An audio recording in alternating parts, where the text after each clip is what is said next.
Gloria al Señor. Vamos a buscar en la segunda carta a los Tesalonicenses, capítulo 3, versículo 6. Tesalonicenses 3, 6. Pero os ordenamos, hermanos, en el nombre de nuestro Señor Jesucristo, que os apartéis de todo hermano que ande desordenadamente, y no según la enseñanza que recibisteis de nosotros. Señor, te damos gracias, te adoramos y te bendecimos. Te pedimos que tú nos ministres tu palabra, Señor, que tú nos alumbres con ella, nos edifiques en el nombre de Jesús. Hermanos, en el nombre del Señor Jesucristo, les ordenamos que se aparten de todo hermano que esté viviendo como un vago y no según las enseñanzas recibidas de nosotros.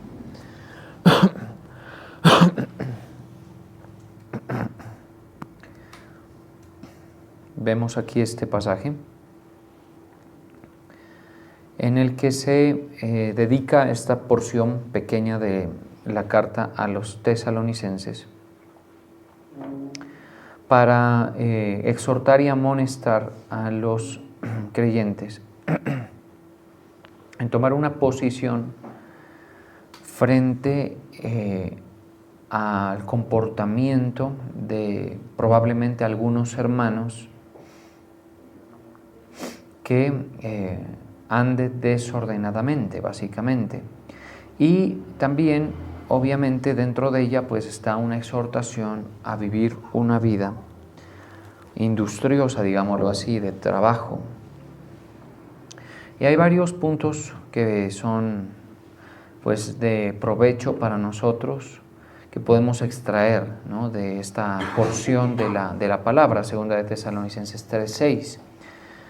Lo primero es que uno ve en la escritura del apóstol Pablo el carácter imperativo de su amonestación, o también el carácter, digamos, impositivo, podríamos decir. O sea, el apóstol Pablo ejerce un rol de amonestación en el que se nota la presunción de que iban a ser tomadas en cuenta sus palabras con un carácter casi paternal, con un carácter de autoridad, ¿sí? Y cuando uno lee segunda de Tesalonicenses y primera también, pues puede uno pensar que cómo es que el apóstol Pablo llega a dirigirse de esa manera a la gente, como decir, os ordenamos, ¿sí? Es una forma en la que solamente el vínculo paterno-materno suele ser aceptada esa forma, ¿no? Te ordeno o os ordenamos. Y lo leemos y nos puede parecer quizá un poco como fuera de lugar, siendo que él es una autoridad ministerial, es un ministro del Señor, ¿no? Pero él estuvo en Tesalónica, así como en otros lugares de su ministerio que más adelante les escribe, ¿sí?, ejerciendo una enseñanza con la doctrina y con el ejemplo, formando un grupo de personas que iban a entender su rol, ¿no? Formando un grupo de personas que iban a discernir cuál era su papel para sus vidas, ¿sí? Estuvo un tiempo en Tesalónica y en otros lugares. Aquí lo que nos interesa el día de hoy pues es el caso con Tesalónica, porque pues les escribe a ellos, ¿no? Y les dice, podemos darnos cuenta de eso en el verso 7, porque dice, porque vosotros mismos sabéis de qué manera debéis imitarnos. O sea, en la permanencia del apóstol Pablo en Tesalónica hubo tiempo para enseñarles el evangelio, aquella palabra que les iba a traer salvación a ellos, a los tesalonicenses, y hubo tiempo para la formación del discípulo y dejarlos como encausados, podríamos decir, en un cauce de comportamiento que les permitiera pues militar en el camino de la fe. ¿Sí? O sea, si uno, por ejemplo, quiere dar a conocer el Evangelio, no necesita uno demasiado tiempo. Sí es de estudio, sí es de detenimiento, pero pues tampoco justifica que esté ahí permanente una persona. Por eso el apóstol se iba de allí a otros lugares. Pero les dejaba, como parte de ese aporte, si les dejaba un ejemplo y les dejaba unas palabras, una doctrina, una enseñanza, ¿sí? Que él quería que ellos imitaran. ¿Sí? ¿Por qué quería eso? Porque en esa imitación de los tesalonicenses u otros grupos al apóstol Pablo, ellos podían, digamos, lograr la aprobación de su conducta como llamados a la salvación, como gente que había sido o recibido la participación del Evangelio. ¿Sí? Y es que en este punto puedo yo decir que una cosa es que una persona reciba el Evangelio y otra cosa es que viva dignamente conforme al Evangelio. ¿Sí? Pues nosotros, si no tenemos el entendimiento ceñido, si no tenemos un ejemplo, una referencia cercana, va a ser muy difícil que nosotros caminemos como es digno del llamamiento, ¿sí? Sin equívoco o con el menor posible, pues porque también hay que considerar la posibilidad de fallar, ¿sí?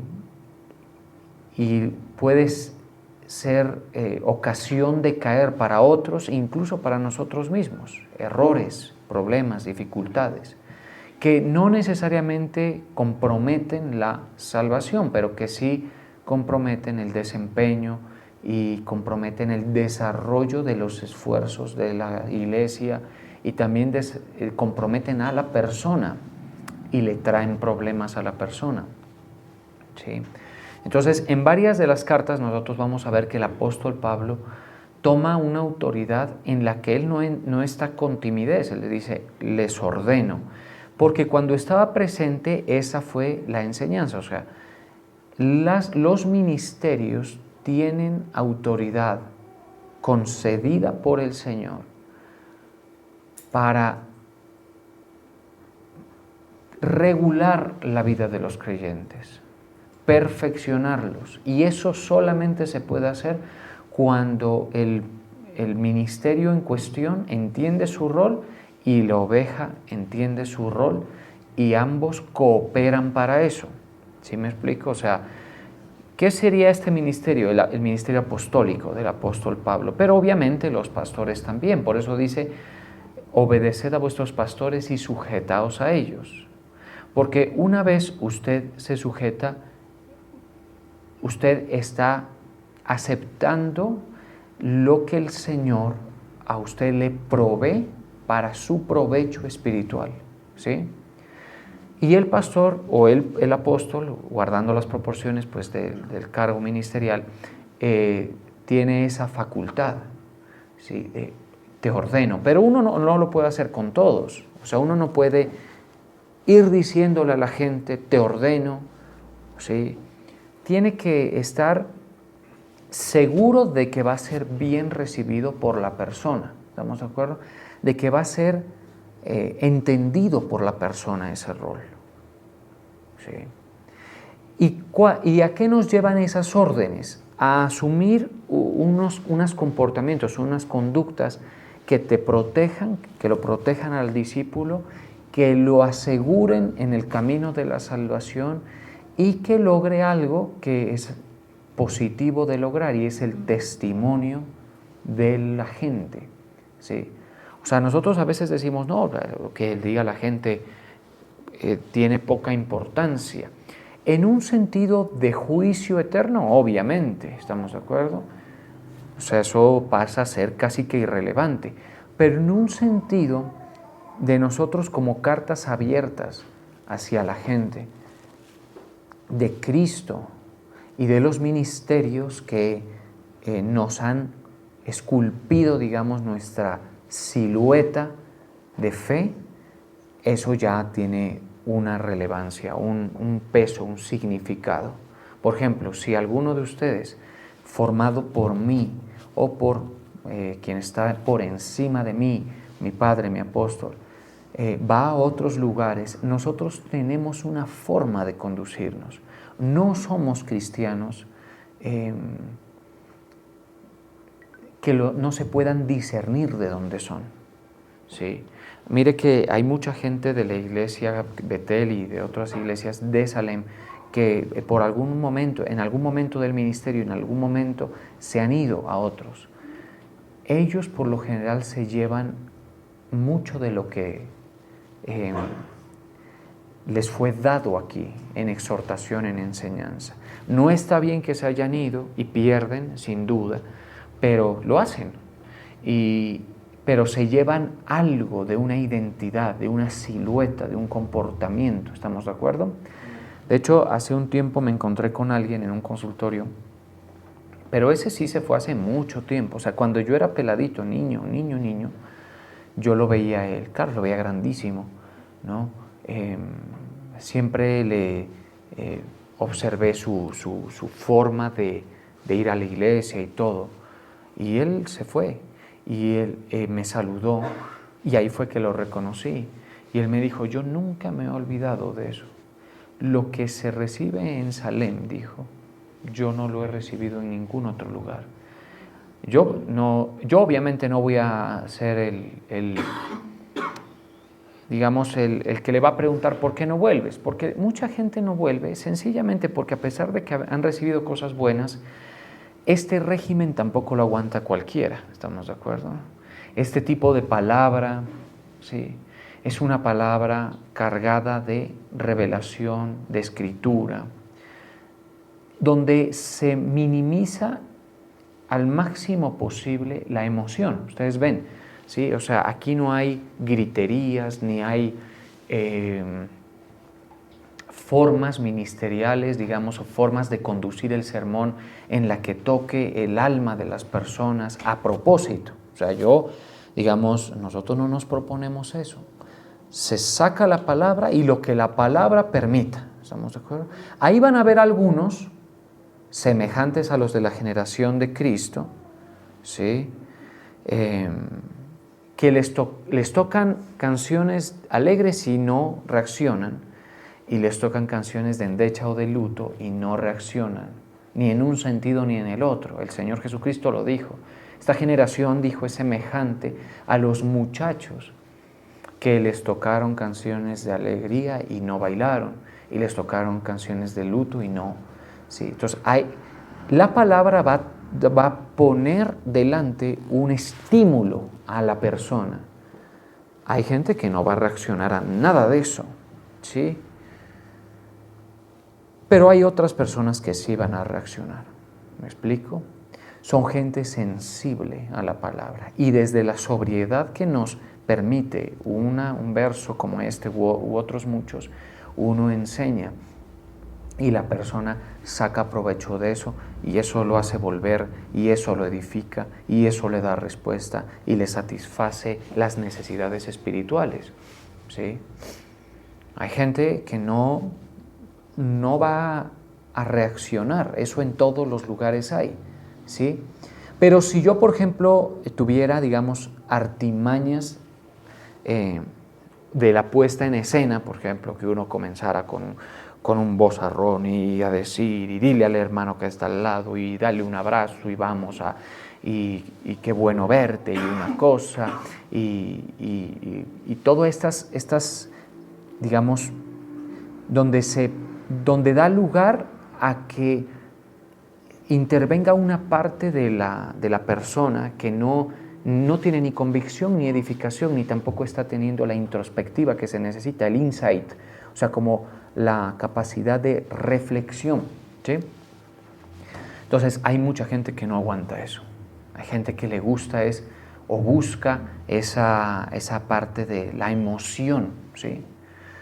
Pues nosotros tenemos una gran ventaja y es que eso no hace parte de lo que se ofrece, y como no hace parte de lo que se ofrece, no hace parte de lo que ustedes continuamente vienen a buscar, sino que la palabra es expuesta y ella nos puede llevar a llorar en algunos momentos, a quienes reaccionamos a ella, o a reír, o a temer, o a sentir gozo, o a sentir paz, o a sentir escalofríos por el temor que da una palabra, ¿sí? Pero es con la palabra, o sea, el insumo es la palabra.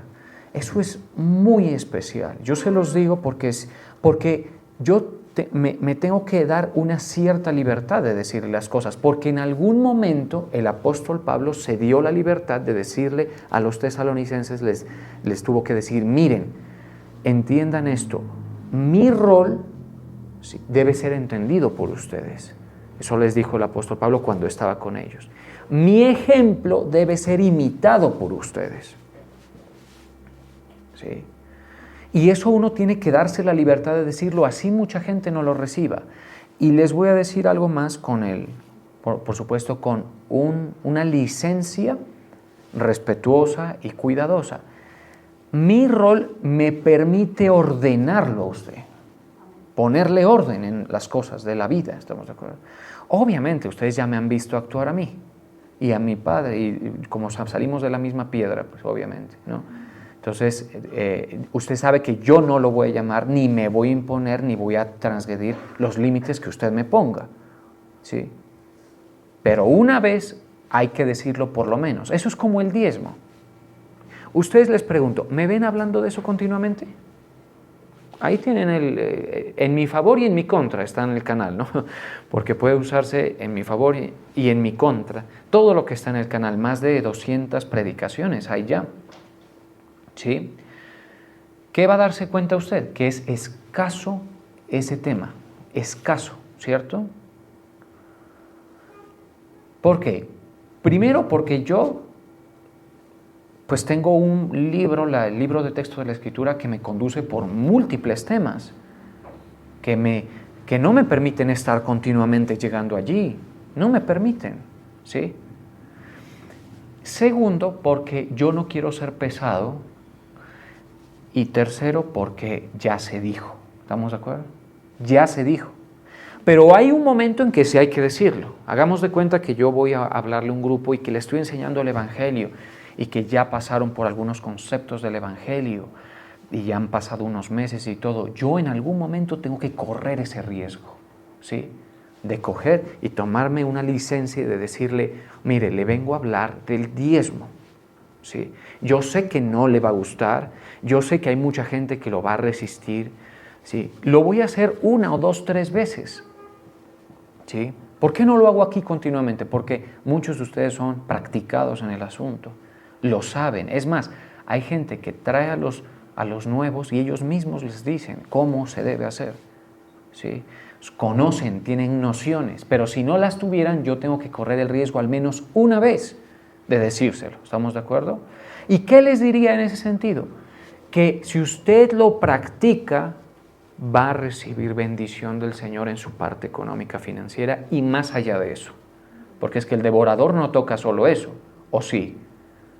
El devorador toca muchas áreas de la vida. Frenado el devorador, muchas áreas de la vida comienzan a funcionar bien, pero la gente no lo hace, ¿sí? Y si yo me vuelvo pesado y todos los días, usted lo que va a ver es en mí o una necesidad, o va a ver en mí un afán o un sesgo doctrinal que no debe haber, ¿sí? No, uno lo toca de vez en cuando, ¿estamos de acuerdo? Escasamente. Hoy lo traigo, así de esa misma manera. Pues hay un momento en la vida de fe de los creyentes en el que el pastor o el apóstol, sí, más que todos estos dos roles, ¿no?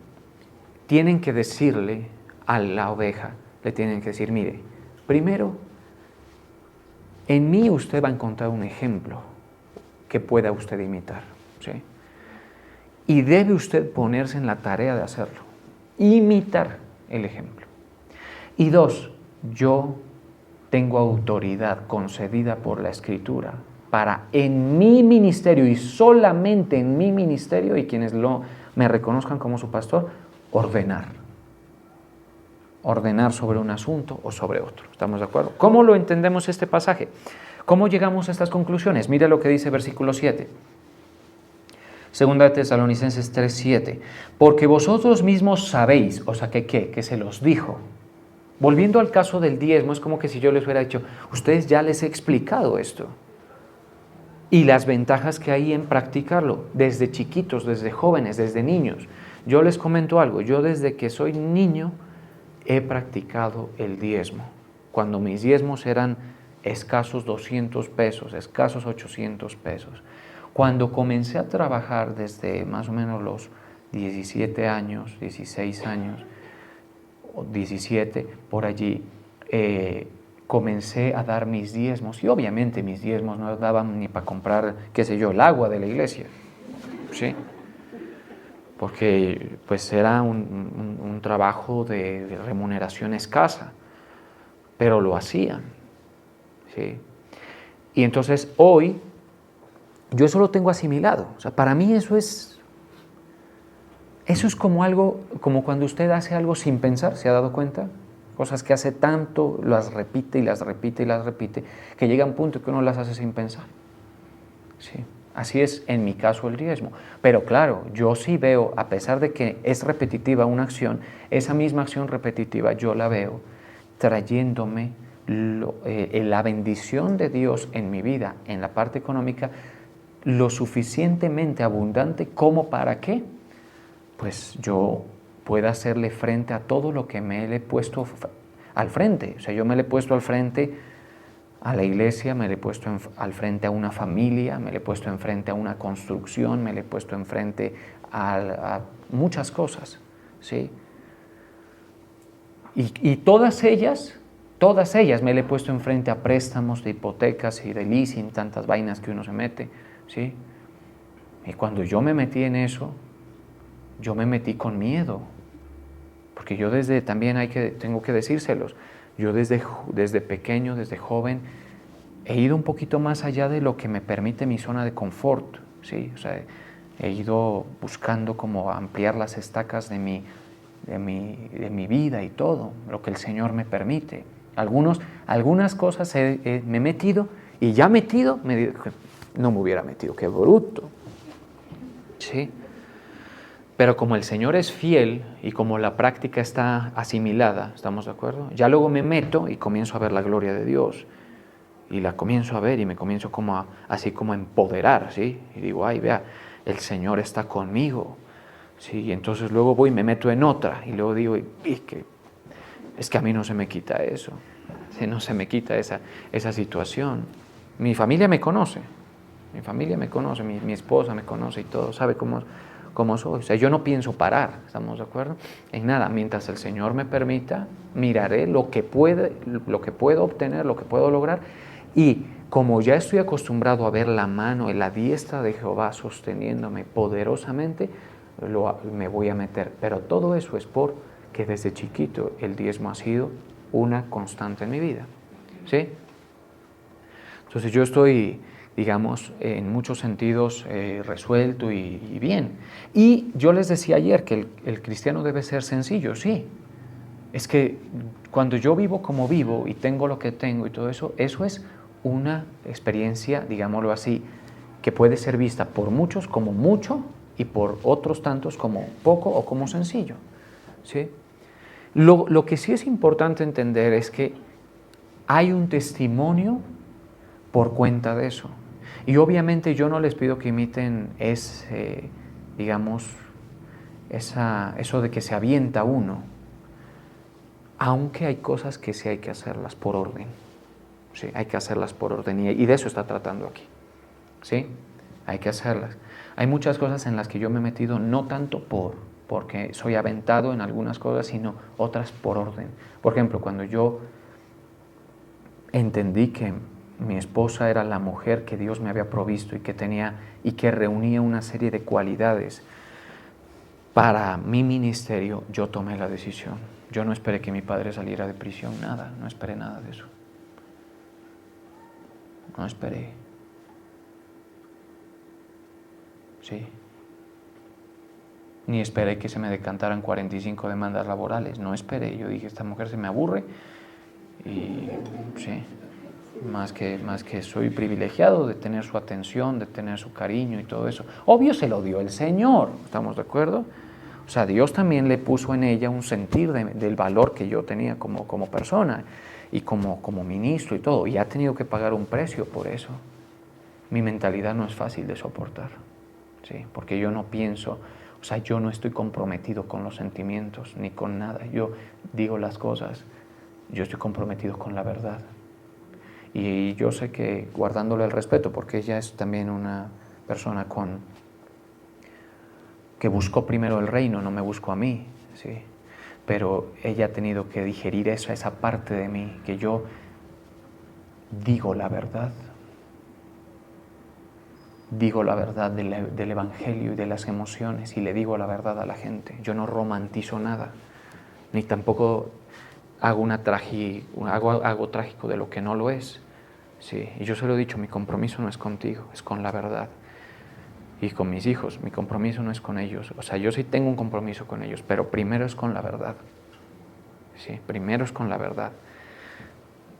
Cuando yo leo la palabra, a mí eso me pone la verdad. Por eso yo las digo las cosas. ¿Se dan cuenta que yo las digo? Sí. A veces ustedes se dan cuenta que vienen a la iglesia y todo, y yo siento un poquito la tentación de meterme por temas y ir y venir para complacerlos. Pero al final gana o sea, en eso sí tiene mucho que ver el patrón psicológico. Por eso es que no todo mundo sirve para esto. Y ese corte ministerial que tenemos en Salem, ese solamente se obtiene, y ese tipo de respaldo y ese tipo de experiencia con un patrón psicológico que Dios le dio a mi padre, y yo me siento bien de haberlo heredado. ¿Sí? Es una forma de pensar. Una forma de pensar a la que muchos adultos no llegan durante toda su vida, y uno desde muchacho la tiene. Una forma de pensar, una forma de obtener lo que está aquí escrito. ¿Sí? Ahora usted me dice, a mí qué me importa eso. ¿Sí? Usted, bueno, pero te explico que esta forma de practicar la fe que nosotros hemos tenido, usted juzgará si es provechosa o no. ¿Sí? Yo la juzgo provechosa, ¿estamos de acuerdo? Porque estamos cada día más arraigados y cimentados en amor a Cristo. Que eso es algo que, al contrario, en muchos lugares lo que pasa es que va decayendo, eso si es que en algún momento tuvo algo de firmeza. Y dos, permite una vida que honra al Señor y que el Señor se glorifique en nosotros. Ahora en estos tiempos, yo no puedo entrar en detalles respecto de algo, pero yo estoy en primera fila de algo ahorita. ¿Y qué significa en primera fila? Observando algo que está pasando en el ministerio. Que si eso sigue como sigue y el Señor lo sigue respaldando porque es el único que lo está haciendo, algún día se enterarán. Pero lo cierto es que yo estoy así observándolo, y ¿sabe qué digo? El Señor, o sea, es como ver la Biblia volviéndose a cumplir en sus promesas, en lo que Él nos permite alcanzar, en una situación muy especial del ministerio. Lo hemos visto en todos, y en algunas de ellas ustedes han estado en primera fila, pero en esta solamente estoy yo en primera fila, viéndolo así. En algún momento se han de enterar, porque eso el Señor lo va a sacar adelante, como siempre. El Señor no lo detiene nadie. Pero ¿qué estoy viendo? Que ese tipo de respaldo, eso no es algo para todo mundo. ¿Sí? Y eso es algo que se obtiene por una posición frente al Señor. Y esa posición frente al Señor es lo que yo le vengo a usted a enseñar. ¿Sí? Si usted la asume, no se va a calcar la situación, obviamente. No es que es calcado, que igualito va a pasarle en su vida, pero sí mucho se va a aplicar, ¿estamos de acuerdo? Con sus consideraciones en la familia, en las situaciones, en los proyectos de la vida, porque aún los proyectos del Señor necesitan su respaldo. De hecho, los proyectos del Señor son los que más respaldo necesitan, porque si no es imposible lograrlos. Entonces, cuando usted se pone en una posición correcta, usted obtiene eso para su vida. ¿Estamos de acuerdo? Una de esas cosas podría ser el diezmo, pero ya lo dije una vez, listo. Ahora no me van a escuchar decirlo mucho, pero yo sé que hay gente aquí que no lo hace. Y por supuesto que no le voy a decir que se lo ordeno, porque ahí sí me callo. No, no se lo ordeno, de verdad. Usted verá si lo hace o no, sí, como quiera. Pero esa parte, si no está asimilada, hay mucho que arreglar antes de... hay mucho que arreglar en esa área antes de considerar otros asuntos, considerarlos, ¿sí? Bien. Ahora, ¿qué pasa si yo tomo la licencia una vez para decirle esto? Lo del versículo 7 que les decía, 6 y 7, desde el 7. Porque vosotros mismos sabéis que, ¿de qué manera? ¿Por qué saben ellos? Porque se los dijo, miren, así como me ven a mí, así es la cosa. ¿Estamos de acuerdo? Eso les dijo el apóstol Pablo. Y obviamente corre el riesgo una vez, de ser rechazado. Yo no quiero eso, listo, si no quiero no hay problema. Pero una vez te lo digo, así como debéis imitarnos, ¿sí? Y en ese sentido voy a sonar un poquito más pesado, pero espero lo reciban. En este apartado no es lo mismo, no soy lo mismo yo que los pastores que ustedes antes los pastorearon en algún momento de sus carreras o procesos ministeriales. No somos lo mismo. Porque el patrón y la posición que da los resultados, de esa estoy más cerca yo que todos ellos, ¿sí? Que todos los hijos igual, quiero decir, ministeriales, no biológicos. Mis hermanos también tienen esas formas que hemos heredado de mi madre y de mi padre que nos permiten estos funcionamientos ministeriales. Pero, por ejemplo, muchos de los pastores que ustedes han tenido y que les han servido, yo no niego eso y yo los respeto y lo declaro aquí porque yo sé que muchos de ellos ven este canal y todo eso. Yo los respeto, pero ahí hay una diferencia. Por eso ellos, los pastores que alguna vez fueron pastores suyos, nos honran a nosotros, ministerialmente. A pesar de que a veces nos sacan 2 veces la edad a nosotros, ¿sí? Tomen nota de eso. Usted me dice, pero qué pesado. Pues una vez, permítemelo. El martes vuelvo al tema de la bestia. Sí, como ayer. Una vez, porque si no te lo digo una vez, tú no vas a saber. Los tesalonicenses saben. Por eso les dice, vosotros mismos sabéis de qué manera debéis imitarnos. ¿Qué es lo que de mí va a imitar usted? Esa forma de extraer la palabra del Señor, eso es esa forma de pensar bíblicamente, eso es lo que usted tiene que imitar.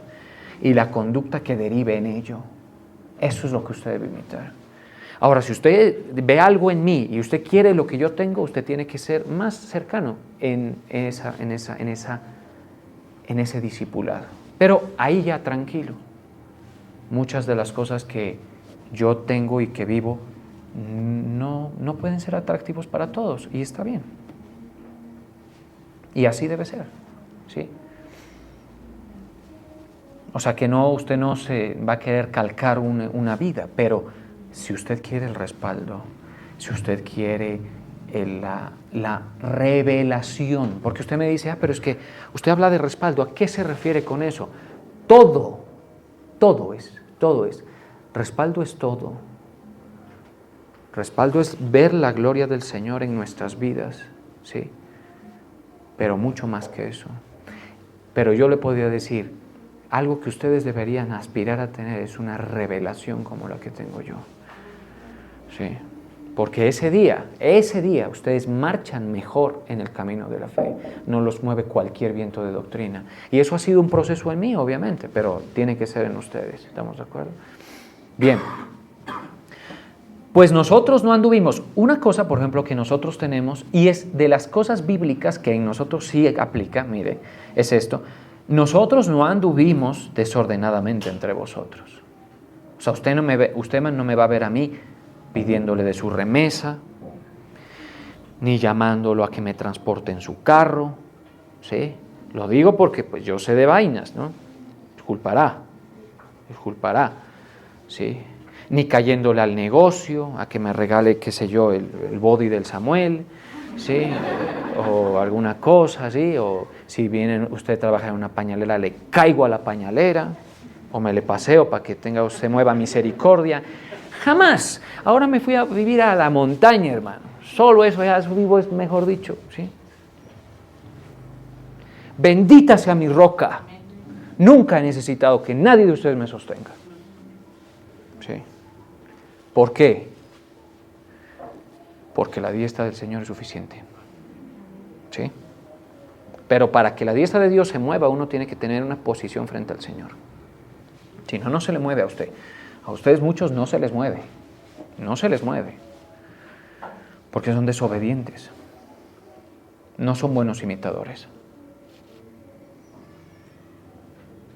Son desobedientes. Escogen, filtran verdades con las que no se negocia de la palabra. Cuidado con eso, ¿no? Entonces luego quieren, claro, pero ¿sí? Hay otros que viven desordenadamente y eso no es un ejemplo que han recibido de nosotros. Yo, por ejemplo, hablo del desorden y ya voy a tocar diferentes temas en cuanto a ese apartado, porque aquí dice, no anduvimos desordenadamente entre vosotros. 8, ni comimos de balde el pan de nadie. ¿Sí? Bendita sea mi roca, vuelvo a decirlo. Porque si yo tuviera necesidades, otro gallo cantaría. De pronto hasta me desvergüenzo y le voy y le pido. Pero gracias a mi Señor y le doy toda la gloria a Él. No ha sido necesario. ¿Sí? Yo no pido el pan de nadie de ustedes. Si usted me invita, usted paga. Así, ¿no? ¿Sí? Pero, ¿qué le quiero decir? Pero usted me invita. Si no me invita, yo no lo llamo. ¿Estamos de acuerdo? ¿Sí? ¿Y qué significa eso? Que usted no me va a invitar porque yo sea de la mesa más divertida, ni porque yo sea el de mayor ambiente de los pastores. Si usted me invita es sencillamente, simple y llanamente porque usted ha sentido un beneficio de mi trabajo hacia usted. Desde aquí y desde aquí, por lo general, pues, ¿no? En las consejerías. ¿Estamos de acuerdo? Es solo por eso y se acaba ahí, se acaba el asunto. ¿Sí? Y usted vuelve a su casa y yo vuelvo a la mía y yo no soy carga para usted, ni usted es carga para mí. Le doy lo que usted necesita para asumir una posición frente al Señor. Usted verá si lo toma, ¿sí? Continúo. Pues nosotros no anduvimos desordenadamente entre vosotros, ni comimos el pan, ni comimos de balde el pan de nadie, sino que trabajamos con afán y con fatiga día y noche para no ser gravosos. ¿Por qué les puedo hablar así? Un tantito como confiado, seguro, porque yo no soy gravoso para ninguno de ustedes. ¿Sí? Para ninguno, bendito sea el Señor. Los que aportan aquí, que hay gente que aporta, ¿sienten carga con esto? No. Como yo también aporto para mi iglesia, para mi ministerio y para a mi sacerdocio. Yo he honrado a mi sacerdocio ejemplarmente mejor que muchos de ustedes. Y lo seguiré haciendo. ¿Sí? Pero ¿por qué yo no lo siento carga? Porque eso es, yo puedo seguir con todo el proyecto de familia que tengo y vida sin necesidad de sentir que estoy funcionando mal. El desorden puede tocar muchas partes de tu vida. Una persona puede ser desordenada en abarcar más servicio del que debe. Puede ser desordenada en no trabajar y ser un vago y estarse metiendo en la vida de la gente y llamarlos y buscar. Una persona puede ser desordenada en no saber llevar relaciones con los hermanos de la iglesia. Hay gente desordenada en que no ordena su parte sexual. Entonces hemos tenido casos en la iglesia donde nos ha tocado expulsar gente de la iglesia porque solamente quieren estar conquistando niñas. Sí, y las niñas caen porque a veces hay unos manes con pinta y con labia. Ay, esos son peligrosos. Con pinta y con labia y caen. Hemos tenido casos que yo les hablo desde una observación técnica, yo no les hablo desde el chisme. ¿Sí? El joven tiene que disciplinarse, y el muchacho y el adulto y todo, tiene que ordenarse. El desorden puede funcionar en hacer que seas un novio eterno. Sí, de esos que no deciden. ¿Sí? El desorden puede mostrarse en esos que no se congregan, sino de vez en cuando. ¿Sí? Y llegan tarde todavía. ¿Sí? Si alguno de esos me llama, yo se lo digo. A uno que me llamó hace unos 15 días, le he pegado una. ¿Sí? Porque la última vez que lo vi fue hace como 1 año y medio y me llamó a pedirme consejería. El Señor te va a hablar desde aquí. ¿Sí? Cuando yo te pueda decir a ti, ¿escuchaste la prédica del domingo? ¿Escuchaste la prédica del sábado o del martes? Porque obviamente no es que usted que tenga que estar, no, pero pues por lo menos en una semana se tienen que dejar ver. Si me va a llamar a pedir consejería.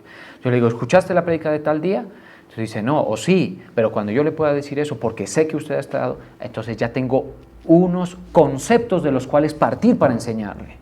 Si no, no tengo conceptos, ¿estamos de acuerdo? Es como quererle enseñar armonía a alguien cuando no sabe ni el pentagrama, ¿sí? Entonces, yo por lo menos cuando veo esto, veo orden. Y para que haya orden tiene que haber autoridad. Y para que haya autoridad tiene que entenderse el rol. Y uno tiene que hacerlo desde el criterio de la libertad y sin ser autoritario, porque de eso no se trata. No se trata de eso. Ninguno de vosotros fuimos gravosos. No porque no tuviéramos derecho. A mí del apóstol Pablo, el perito arquitecto de la fe. Hay algo de derecho para que intercambiemos algo. ¿Sí? Porque cuando yo te dedico unos minutos aquí o acá, te estoy dando un conocimiento que a mí me ha costado años. ¿Sí? Y cuando yo digo, escuche bien, cuando yo digo esta oración sobre alguien, el Señor te bendiga y te guarde. El Señor haga resplandecer su rostro sobre ti. El Señor tenga de ti misericordia y te dé paz. Esa va respaldada. Amén. No es como cualquier otra. ¿Por qué? ¿Porque lo digo yo? No, porque yo estoy en el orden sacerdotal. Sí, obvio según el orden de Melquisedec. Sí, porque mi sacerdocio se deriva de la delegación de Cristo a nosotros. Somos pastores de Cristo, de su iglesia, ¿estamos de acuerdo? Entonces, Él es según el orden de Melquisedec y yo soy, obviamente, el menor si se quiere, lo acepto, pero soy según el orden de Melquisedec. Entonces, cuando yo hago eso, yo tengo algo de derecho sobre usted. Sí, un derecho que ustedes han sentido, que no se les pide nada. Yo he orado por gente que no ha sembrado nada en esta iglesia. Yo he dado esa bendición a gente que no diezma y no se los pido. Pero el que sí no se va a equivocar es el Señor. ¿Estamos de acuerdo? Es recíproco. El Señor sí es recíproco. Es increíble eso. Recíproco. ¿Sí? Para que usted entienda cómo funciona el Señor en su justicia. No porque no tuviésemos derecho. Eso está en la Biblia. Para que alguno diga, no, es que... Sí, como le dije, ya vuelvo al tema. ¿Sí? Ya vuelvo a los 10 cuernos del Apocalipsis y todo. Y lo dejo tranquilo usted. Pero hoy, permítame decírselo. No porque no tuviésemos derecho, sí tengo derecho. Pero obviamente el derecho me lo vas a terminar dando tú. ¿De qué? De ordenar, de decirte estás andando mal o estás andando bien, así, en fin. Sino por daros nosotros mismos un ejemplo para que nos imitaseis. Así se funciona. ¿Sí? Este modelo pastoral, este modelo no es perfecto, ¿sí? Pero ¿sabe qué es? Es muy lustrado, es muy refinado. ¿Por qué? Usted me dice, ¿por qué? Porque permite la longevidad de la relación. Cuando algo no funciona bien, se compromete la longevidad de la relación. Usted puede ser oveja mía por años, si algunos lo han sido, mínimo 10, ¿sí? Yo tengo ovejas, porque yo antes de venir aquí, José estuvo conmigo mucho tiempo, conoció dónde pastoreé y todo eso, ¿sí? Yo le dejé discípulos, a los pastores que me sucedieron, edificados, convertidos y edificados algunos de ellos, ¿sí? Pero yo ya no me meto con ellos, ¿sí? Con algunos de ustedes llevo más de 10 años probablemente, ¿sí? ¿Y por qué se puede? Por el ejemplo, porque no hay, yo no me le estoy metiendo ni a la sala de su casa, así viva al lado mío, ¿sí? Ni le estoy pidiendo que me preste el carro, ni le estoy pidiendo que me ayude en nada, ni nada, porque yo sé que lo que menos debo ser es carga para usted. Que la única carga que usted va a sentir de mí es recordar mis enseñanzas cuando usted esté solito. Dice, ay, pero el pastor dijo, es que el pastor, ya quisiera yo escuchar esta música, pero el pastor dijo el sábado. ¿Sí? Ayer hablábamos de eso. Sí, o el pastor, es que ese pastor, es que el Espíritu Santo le habla, el Espíritu Santo le va a recordar hasta las formas. Sí, pastor, ¿para qué? Porque si el pastor es delegado y tiene algún fruto, tu deber es imitarlo. Es una negligencia no hacerlo. ¿Sí? Os ruego, pon eso en pantallas, quien quiera que esté allá adentro. ¿Sí? Os ruego que me imitéis. Os ruego. Cuando usted me dicen para voltear a ver, evitarme la fatiga. No porque no tuviéramos derecho, porque también cuando estábamos con vosotros os ordenábamos esto. Cuando estábamos con vosotros, obvio, el tema no es, el Evangelio es mucho más que esto.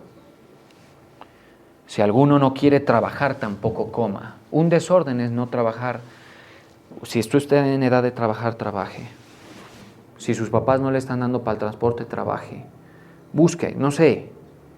Sí, hay muchas cosas en la vida que nos dan, pero hay otras que sí dan y uno tiene que correr el riesgo, ¿sí? Porque uno tiene que procurar vivir ordenadamente, ¿sí?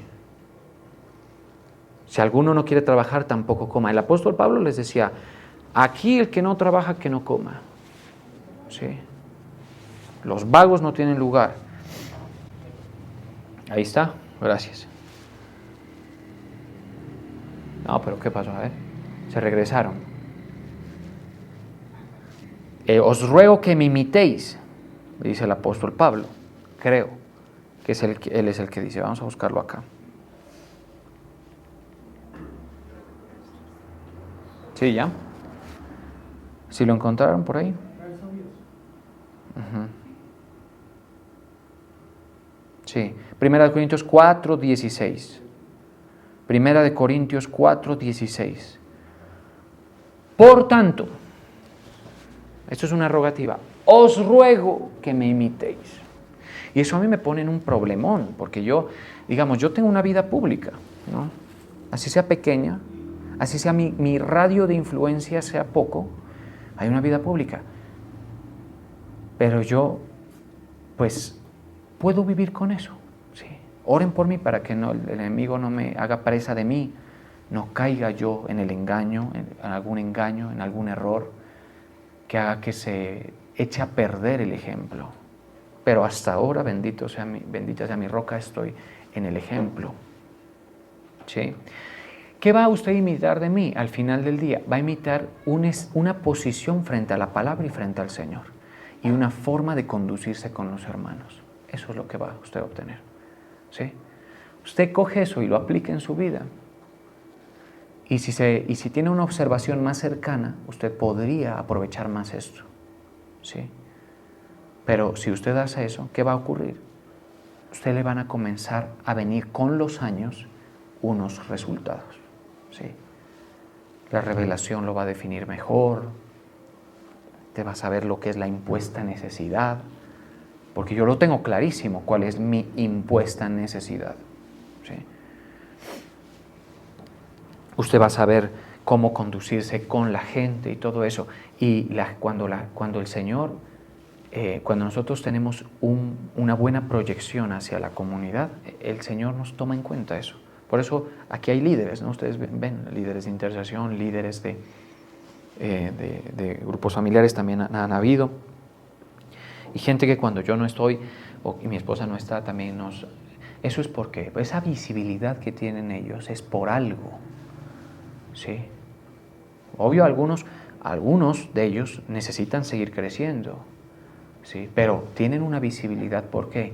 Porque han asumido una posición. Yo cuento con ellos porque veo una cierta idoneidad en proceso de formación, idéntica a la mía, ¿sí? Idéntica a la mía en proceso de formación.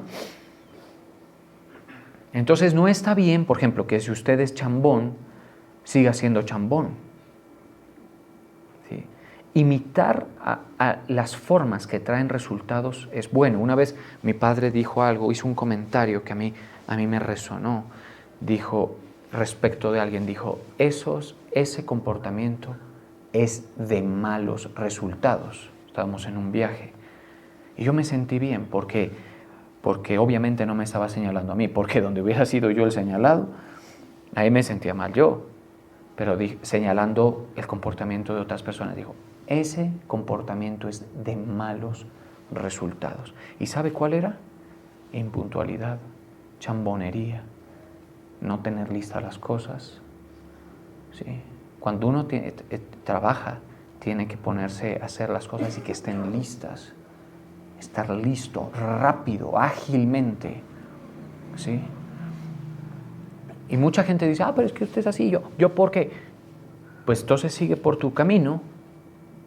Y yo te aseguro que esa observación de ese señor viejo, maduro y aparte con una dosis de unción que es pesadísima, se va a cumplir.